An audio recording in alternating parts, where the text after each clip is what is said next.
Hey, welcome back to OT Asset Management Weekly.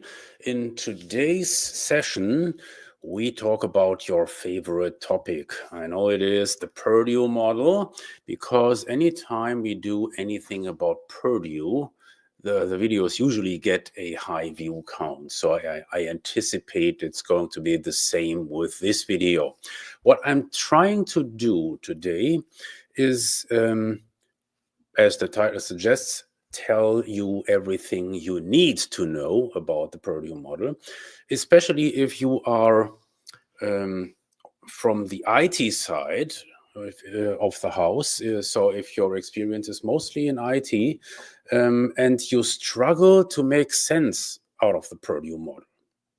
And that's natural. This is why I'm doing this webcast here, in order to clear it all up for you, so that finally you see through the mist and you see the Purdue model for what it really is. I'm talking mostly to IT people, because guess what? For engineers, the Purdue model isn't a thing. So engineers don't have those debates. No, is this device or network on level 2 or level 3 or level 1? They don't use this terminology. So the Purdue model is mostly used by IT people or people with an IT background. And there are two reasons why you should have some foundational understanding about this model.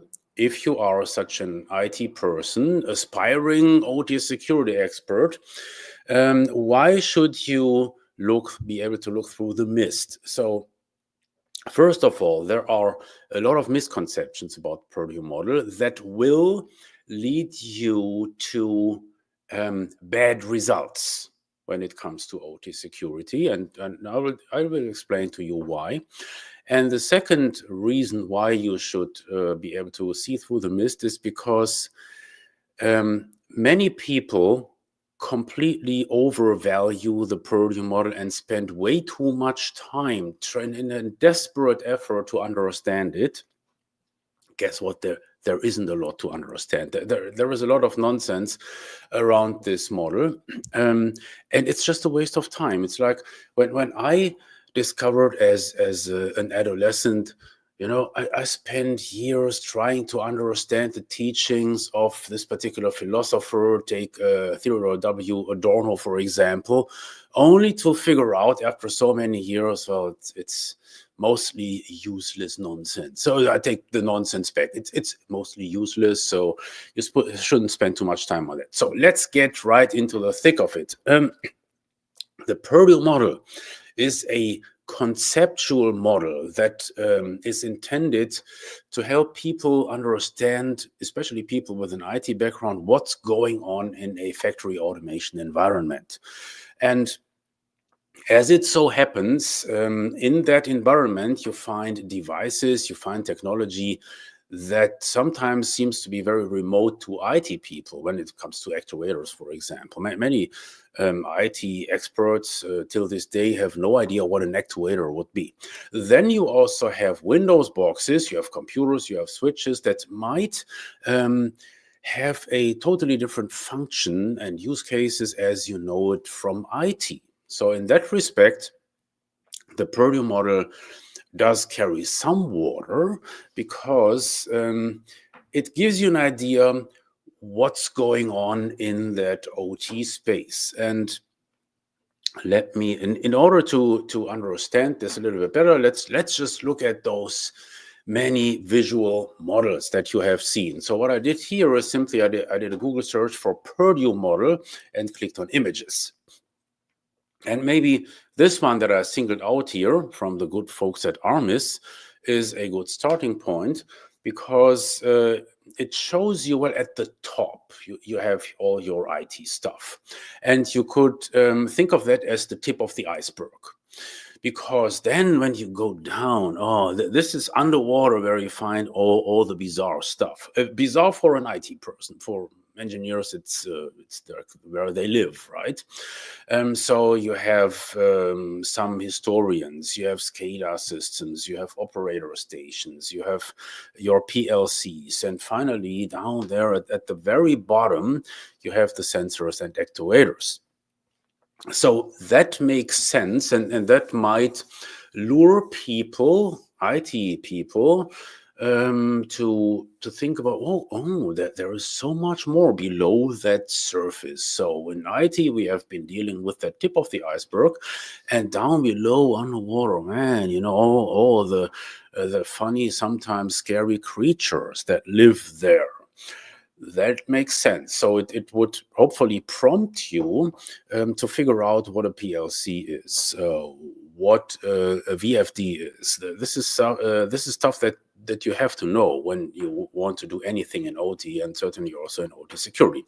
Okay, so then you have all those numbers you're assigned to the various levels, and this is where things start to veer off. But I'll get back to that in a second. Now, let's clear up one thing first and foremost.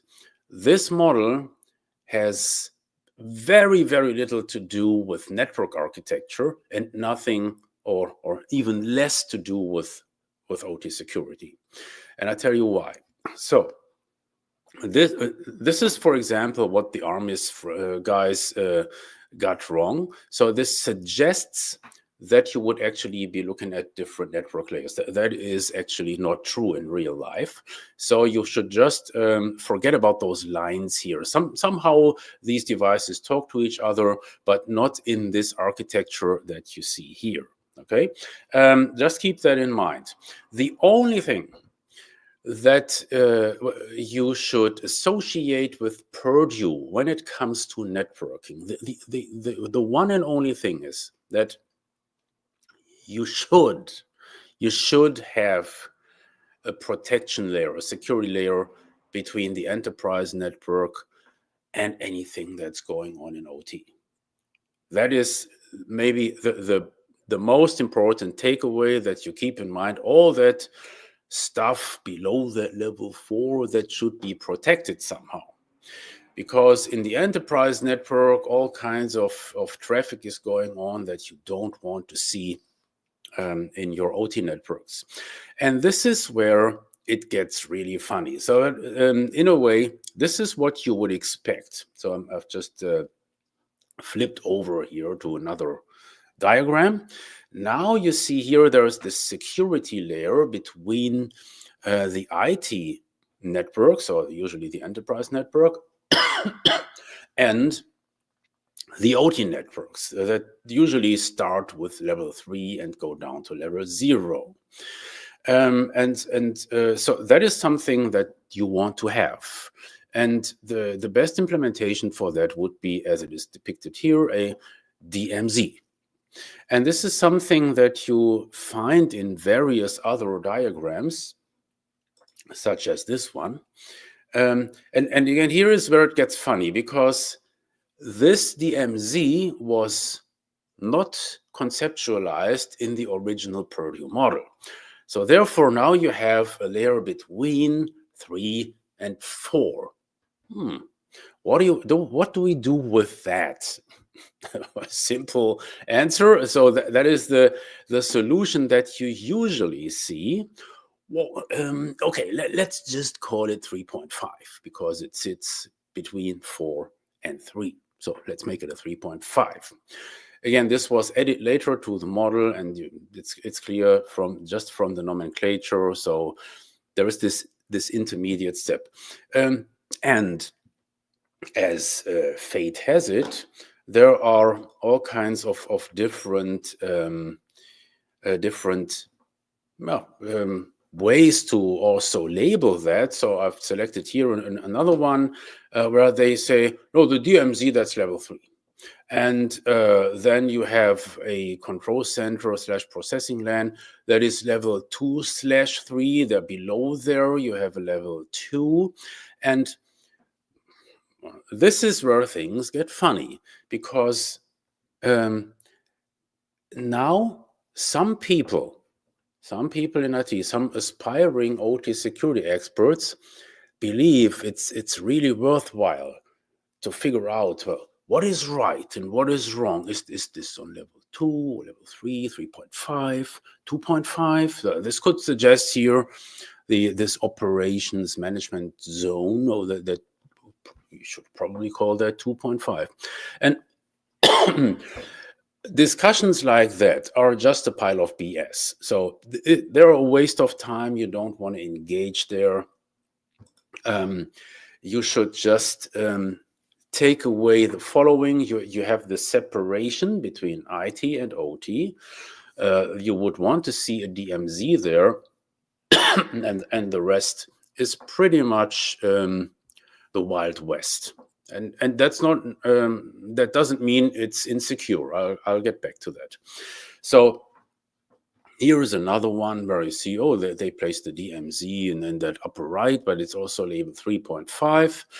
And again, this is another diagram that I don't like because it's inaccurate, since it suggests that you would also have different networks. That can be the case, but don't assume that it will mostly be the case. That is not true, and I will get to that. So this is what I just want to point out. First thing, it's a conceptual model. Second, the one thing that you want to see is this DMZ here. And third, it doesn't really, everything that's below down here doesn't actually directly relate to networking. That's very important. And it gets even more important when you think about OT security and network segregation. Just another detail here. So on level 0, you find all those sensors and actuators. And this is something that everybody must know what that means, sensors and actuators. If you don't know the meaning of those terms, just look them up. There's plenty of educational material on the web. And many of those sensors and actuators are non-networked. That would be the direct electrical connections that go to your IOs, your IO cards in your control system racks. But then also, many of those sensors and actuators are networked in today's environments. And a typical example would be average VFDs, virtual frequency drives, that you need to drive your motors for your conveyor belts, etc. Okay, and many of those are networked. In your typical manufacturing shop, you will see maybe hundreds of networked drives. They live directly on a TCP/IP network, and they don't need to be in a separate logical network or physical network, and that is oftentimes not done. So let me show you a typical manufacturing network in OT-base. Just pick this one here, where you see here is the address list. And the color codes already tell you something. So you have a couple of controllers here, a couple of control system racks. There you have a sensor. There you have an operator station. There you have a switch, another operator station, etc. There you have 3 actuators. That's the thing. So that is like what a real network looks like in a manufacturing shop. So it goes across those Purdue levels, and that's not a bad thing. So it would be foolish to think otherwise. And now we get to the OT security piece of it. So unfortunately, the way that these diagrams are drawn, it suggests that it would be important to or that it would go along with network segregation, and that's nonsense. Because if you would segregate your network like this, you are bound to end up with the most insecure network architecture that you can imagine. Why is that the case?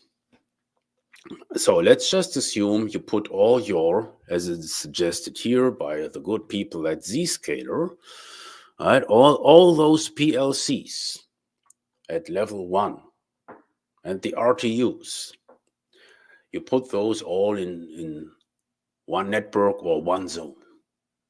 And that is protected against the SCADA boxes, against the HMIs, and also it's protected against the sensors and actuators. That is complete nonsense, my friends, because that means once that this level here is compromised, then the whole shop is down.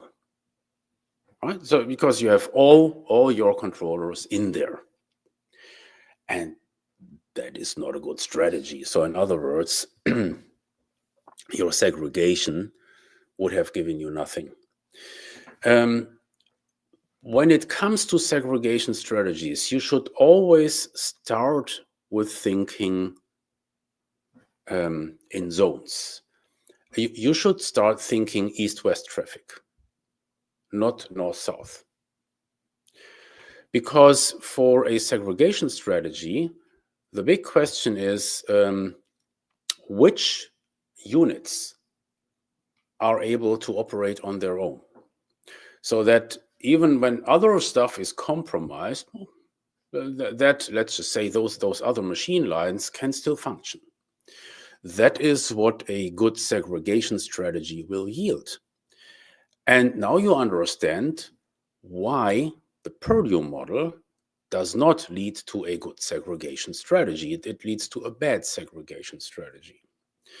Also, the other thing that you should keep in mind is, well, why would you want to segregate between level 1 and level 0? Because once that a controller is compromised, the controller can do anything with the sensors and actuators because he's talking to those devices all the time. And I could even take it a step further. Let's talk about level 2, where you would find your engineering station.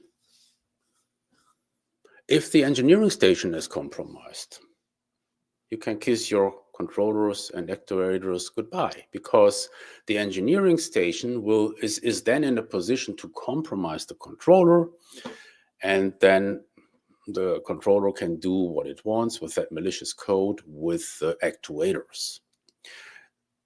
To sum it up, that horizontal segregation idea is BS.